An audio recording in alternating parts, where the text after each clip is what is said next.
Ahora vamos a presentar el siguiente módulo, el cerebro como aliado en las organizaciones. Bueno, en este módulo es importante, puesto que como este curso es para cualquier profesional y no es para personas especializadas en neurociencia, voy a intentar explicarlo de una forma clara, sencilla y no meter demasiados términos muy complicados y muy específicos. Los puntos que vamos a tratar, en principio, es el desarrollo del cerebro, cómo se desarrolló, y después vamos a hablar del cerebro triuno. Es una forma pedagógica de hablar de los tres cerebros, pero que realmente solo tenemos uno. También otro concepto importante es conocer la lateralidad cerebral. También vamos a hablar de las neuronas espejo. No me voy a detener demasiado porque en el siguiente módulo de neuroliderazgo lo van a explicar con un poquito más de detenimiento. Otro punto importante es la neuroplasticidad de nuestro cerebro. Es fundamental.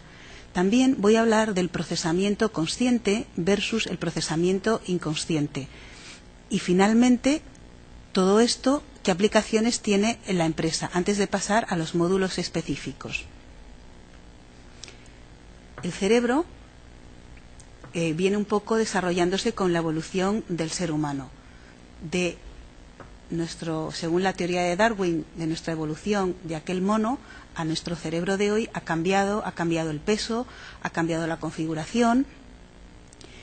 Por tanto, el ser humano tenemos este órgano fantástico que es el cerebro, que es el que en esta disciplina vamos a utilizar.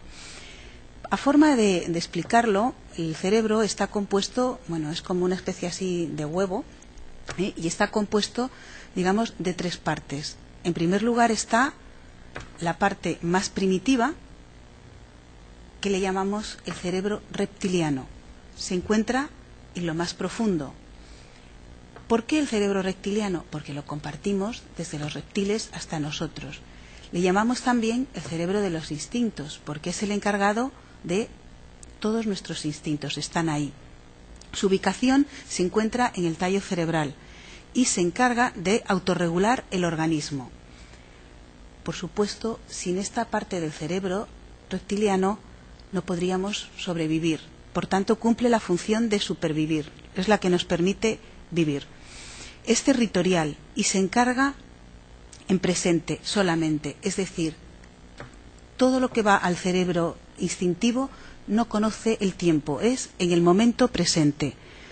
Por tanto, el concepto de tiempo aquí no se tiene en cuenta, es inmediato y no reacciona en los sentimientos ni en el conocimiento. Por tanto, la información cognitiva no va aquí, ni tampoco los sentimientos ni las emociones. Es puro instinto, es decir, la supervivencia.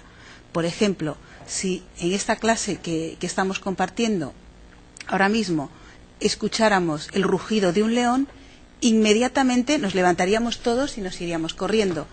Ese es el cerebro reptiliano, el encargado de nuestros instintos más primitivos. Un poco más avanzado tenemos nuestro sistema límbico.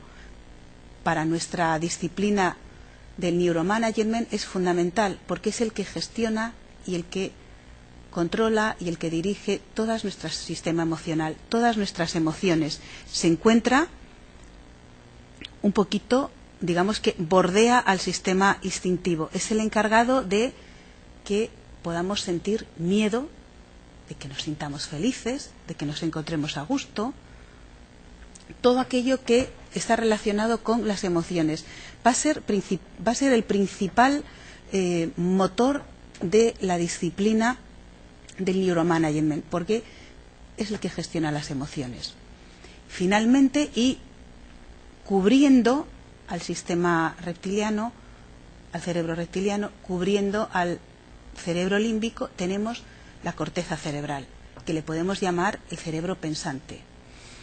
A su vez, la corteza cerebral cubre toda nuestra cabeza por dentro, lo tenemos ahí y se puede dividir en distintas áreas.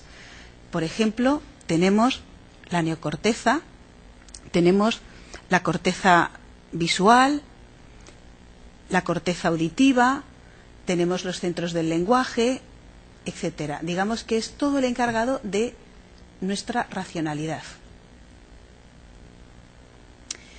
La neocorteza se divide, digamos, en dos hemisferios. Tenemos el hemisferio derecho y el hemisferio izquierdo. Esto es lo que configura la lateralidad del cerebro. El cerebro izquierdo, el hemisferio izquierdo, controla el lado justamente derecho de nuestro cuerpo y el hemisferio derecho controla el lado contrario, nuestro lado derecho. En la parte izquierda, lo que se controla está especializado en el lenguaje, el razonamiento lógico y el análisis, mientras que el hemisferio derecho, las operaciones que en él habitan, está relacionado con las imágenes, el espacio y sobre todo la creatividad. También podríamos decir, con respecto al cerebro, que no es lo mismo el cerebro de un hombre que el cerebro de una mujer, porque ustedes saben que cuando se concibe el ser humano, en un principio, durante las primeras semanas, todos los cerebros son femeninos. Va a ser mucho más tarde cuando se produce la diferencia entre cerebro masculino y cerebro femenino, que están especializados cada uno para distintas operaciones, aunque hombres y mujeres, aparentemente nuestro cerebro es igual, pero están especializados. Generalmente las mujeres tenemos más desarrollado, por educación, por cultura y por preparación, más el hemisferio derecho, mientras que los varones, por educación y cultura, tienen más desarrollado el hemisferio izquierdo. Eso no quiere decir que haya mujeres que tengan un cerebro masculino, que significa que trabajan y lo tienen desarrollado esas operaciones de lógica y razón, mientras que hay hombres que manejan muy bien las emociones y tienen bastante desarrollado el hemisferio derecho. ¿En qué se caracterizan? El hemisferio izquierdo lo que nos produce es los hombres que trabajan en en gestión y dirección de empresas con el hemisferio izquierdo, se les va a reconocer ¿por qué? Porque son personas tranquilas y serenas. Cuidan y ordenan muy bien todo su material. Suelen ser personas organizadas y previsoras. Predominan su espíritu científico, es decir, manejan modelos y símbolos a la hora de trabajar. Cuando tienen que aprender lo hacen mucho mejor con un plan estructurado. Son personas que tienen muy bien la memoria, les funciona muy bien la memoria. Trabajan sobre todo a la hora de explicar a sus empleados o en sus equipos cuando dirigen, sobre todo les encanta explicar las cosas con esquemas. Veréis, el típico directivo que predomina su hemisferio izquierdo es el que normalmente nos explica las cosas o los profesores lo explicamos en la pizarra, haciendo esquemitas. Suelen ser personas que suelen leer despacio y sobre todo analizan todo aquello que leen en su texto. A la hora de expresarse, las reglas son muy claras y normalmente lo suelen hacer por escrito, con todos los puntos. Prefieren el trabajo individual al trabajo de equipo. Las personas o los directivos que predomina su hemisferio izquierdo van a tener luego dificultades a la hora de trabajar en equipo. Prefieren el trabajo individual y hacerlo en solitario. Y tienen una gran facilidad para la concentración. Frente a el directivo que tiene predominancia de hemisferio derecho, es una persona espontánea y dinámica, muy movida. Un poco desordenado, porque su material está muy desordenado. Son personas que en su tarea directiva les falta previsión. Son bastante experimentalistas, les gusta practicar las cosas. Aprenden sin una estructura y sin un plan, y van de una idea a la otra un poco desestructurados. Normalmente, cuando el compañero o cuando se topan con un directivo, con un jefe o con otro compañero de hemisferio izquierdo, lo que suelen hacer es repiten la pregunta que les han manifestado, pero no de esa forma tan estructurada, sino en su esquema mental. Suelen ser personas que tienen una lectura rápida y global, no minuciosa y detallista. Normalmente, en vez de poner las normas por escrito, le gustan comunicarlas verbalmente. les encanta el trabajo de equipo y finalmente pierden el tiempo. Se entretienen con una mosca volando y se van de una idea a otra y les cuesta mucho terminar sus trabajos. Como veremos, si podemos resumir diciendo que las personas predominantes de hemisferio izquierdo a la hora de gestionar van a ser lógicas, racionales, muy escuetas y muy estructuradas, mientras que el otro estilo de personas que tiene su predominancia de hemisferio derecho van a ser personas muy creativas, muy innovadoras, bastante acogedoras, muy empáticas y sobre todo les gusta trabajar en equipo. Conocer esto con respecto a en los grupos de trabajo y en las empresas, en la dirección, es muy importante, porque si sabemos cuál es nuestro tipo de cuál es nuestra predominancia hemisferial en nuestro cerebro, qué tipo de cerebro es el que predomina, y conocemos el de nuestros colaboradores, la comunicación y a la hora de trabajar va a ser mucho más, va a haber muchísima más dinámica y vamos a ser muy productivos. Lógicamente, si yo soy una persona que lidera un equipo y tiene que motivarlo y mi predominancia hemisferial es izquierdo y me encuentro que mis colaboradores son de hemisferio derecho, voy a tener que modificar un poco mi forma de interactuar con ellos si quiero que realmente comprendan bien mis órdenes, puedan trabajar bien, tendré que ser menos estructurado y adaptarme un poco a ellos y así transmitirle las órdenes.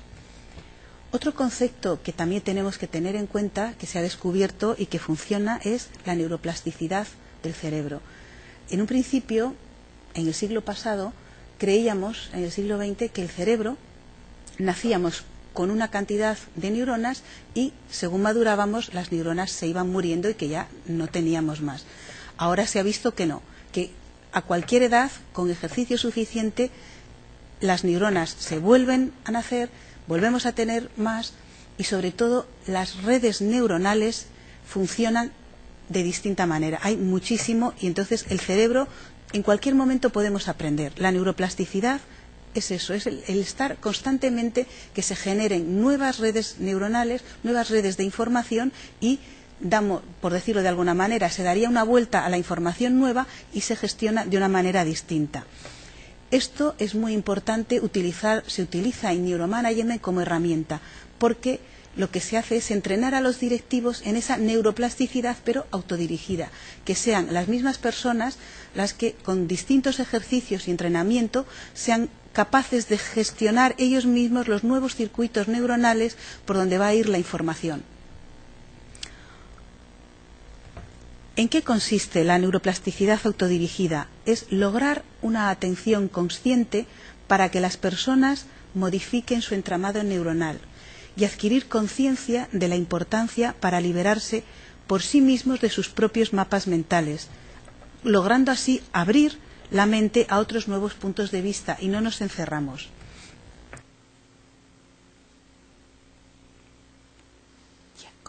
¿Cómo se pronuncia, Elisa? Ah. No, Giacomo Rasolati, ¿no? Giacomo Rasolati, ¿se pronuncia? Giacomo Rasolati. Ricciolati. Bueno.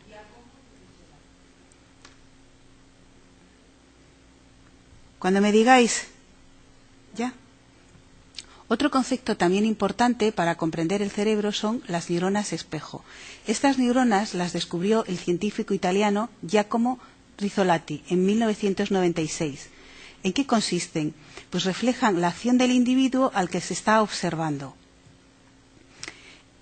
Es decir, por ejemplo, yo no necesito degustar un plato, por ejemplo, un pastel que me gusta mucho, no necesito comérmelo para que mi cerebro sienta ese placer. Cuando estoy observando que una persona está comiendo ese pastel que a mí tanto me gusta, también mi cerebro está segregando todas esas sustancias y se está abriendo lo mismo que si yo me lo estuviese comiendo. Es decir, se trata de un tipo de neuronas que se activan en nuestro cerebro al observar acciones, emociones y sentimientos en los demás para sentirlos como propios. Es decir, imitan lo que percibimos. Esto se ha visto aquí como cuando una persona y la imitamos, no hace falta que lo hagamos visiblemente porque se activan las mismas zonas del cerebro que la persona que lo está haciendo. A esto se le conoce como neuronas espejo. Estudios posteriores a los que se hicieron, se vio que la confirmación de que la imitación iba más allá de los movimientos y que también sucedía con las emociones y con los sentimientos. De ahí algo muy importante que se llama la empatía, es decir, ponerse en el lugar del otro. Cuando yo me pongo en el lugar del otro, lo que estoy haciendo es que se activan las mismas zonas neuronales que la otra persona. Por tanto, la puedo comprender y me puedo poner en su lugar. Finalmente, voy a hablar un poquito del procesamiento consciente y el procesamiento inconsciente. Las neuronas espejo las va a explicar mi compañero en neuroliderazgo. El procesamiento consciente es todos aquellos estímulos que en este momento nos llegan del exterior, los procesamos, entran en nuestro cerebro. Pero si tuviésemos que atender a la cantidad de miles de estímulos en cada segundo de nuestra vida, el cerebro se volvería loco. ¿Qué es lo que sucede? Que hay una especie de filtros y en función de lo que vayamos a hacer, escuchamos o nuestro cerebro atiende, procesa conscientemente unos y desatiende a otros. Pero, como hemos visto que tenemos como 3 cerebros, ¿qué pasa con esa información que penetra en nuestro cerebro, pero de la que no somos conscientes? ¿A qué lugar del cerebro va? Pues va al sistema límbico, a las emociones. Y ahí, a través de las neuroimágenes, hemos visto cómo toda esa información penetra en nuestro cerebro y tiene un efecto en nuestra conducta. A todo eso es lo que se llama el procesamiento perceptual inconsciente, que no llega todo a la corteza cerebral, no somos conscientes, pero que sí que afecta a nuestra conducta. Y posteriormente veremos cómo afecta en el siguiente módulo a la toma de decisiones, a la motivación de equipos, etcétera. Por tanto, digamos que para nosotros la gestión emocional es muy, muy importante tenerlo en cuenta a la hora de dirigir y gestionar bien una empresa. Estamos trabajando con seres humanos, queremos que sea nuestra gestión exitosa y para ello tenemos que tener una buena autogestión emocional y conocer muy bien todos los sistemas que componen el cerebro límbico. Y finalmente vamos a ver todo este cerebro como aliado, con estos pequeños bocetos de conceptos, cómo se aplica el neuromanagement en las organizaciones. Pues se puede aplicar a la toma de decisiones, a dar órdenes con eficacia. Recordamos, si gestionamos bien la emoción y además sabemos qué predominancia hemisferial tenemos y con quien nos tenemos que comunicar también, podremos hacer una comunicación eficaz, motivar perfectamente y si tenemos que rectificar en una orden, pues la cambiamos. Podemos aprender a delegar, cómo se utilizan en las gestiones de delegar y en la distribución de la tarea, en la comunicación. En general, en casi todos los departamentos se tiene que tener en cuenta. Por tanto, el nuevo directivo debe de conocer y dominar todas estas técnicas y estrategias. Un poco para finalizar, ¿qué sugerencias le podríamos dar desde esta nueva disciplina a las empresas? ¿Qué tienen que tener?